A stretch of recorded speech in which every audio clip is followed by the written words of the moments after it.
ಮಸಾಲ ಇಡ್ಲಿನ ಈ ರೀತಿ ಮಾಡಿ ತುಂಬ ಚೆನ್ನಾಗಿರುತ್ತೆ. ಮುಂಚಿತವಾಗಿ ನಾವು ಸ್ಟವ್ ಮೇಲೆ ಒಂದು ಪ್ಯಾನ್ ಇಟ್ಕೊಂಡು ಸ್ವಲ್ಪ ಆಯಿಲ್ ಹಾಕ್ಕೊಂಡು ಸಾಸಿವೆ, ಜೀರಿಗೆ, ಕಡಲೆಬೇಳೆ, ಉದ್ದಿನಬೇಳೆ, ಹಸಿಮೆಣಸಿನ್ಕಾಯಿ, ಗೋಡಂಬಿ, ಕರಿಬೇವನ್ನು ಹಾಕಿ ಚೆನ್ನಾಗಿ ಫ್ರೈ ಮಾಡಬೇಕು. ಇದು ಚೆನ್ನಾಗಿ ಫ್ರೈ ಆದಮೇಲೆ ನಾನಿಲ್ಲಿ 1/4 ಕಪ್ಪು ರವೆನ ಸೇರಿಸ್ತಾ ಇದ್ದೀನಿ. ಬೆನ್ಸಿ ರವೆ ತಗೊಂಡಿದ್ದೀನಿ.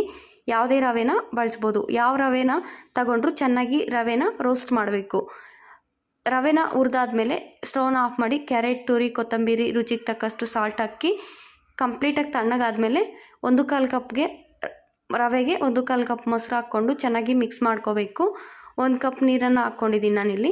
ಚೆನ್ನಾಗಿ ಒಂದು 10 ನಿಮಿಷ ಇದನ್ನು ನೆನೆಯಕ್ಕೆ ಬಿಡಬೇಕು. ಒಂದು 10 ನಿಮಿಷ ಆದಮೇಲೆ ಈ ರೀತಿ ಗಟ್ಟಿಯಾಗಿರುತ್ತೆ. ಇಡ್ಲಿ ಬ್ಯಾಟರ್ ಥರ ನಾವು ನೀರು ಹಾಕ್ಕೊಂಡು ಕಲಿಸ್ಕೋಬೇಕು. ಇವಾಗ ಇಡ್ಲಿ ಪ್ಲೇಟ್ಗೆ ಎಣ್ಣೆನ ಅಪ್ಲೈ ಮಾಡಿಕೊಂಡು ಮಾಮೂಲಿ ಇಡ್ಲಿನ ಯಾವ ರೀತಿ ನಾವು ಬೇಯಿಸ್ಕೊತೀವೋ ಆ ರೀತಿ ಇಡ್ಲಿನ ಬೇಯಿಸ್ಕೊಂಡ್ರೆ ನಮಗೆ ಸಾಫ್ಟಾಗಿರುವಂತಹ ಮಸಾಲ ಇಡ್ಲಿ, ರವೆ ಇಡ್ಲಿ ರೆಡಿ ಆಗುತ್ತೆ.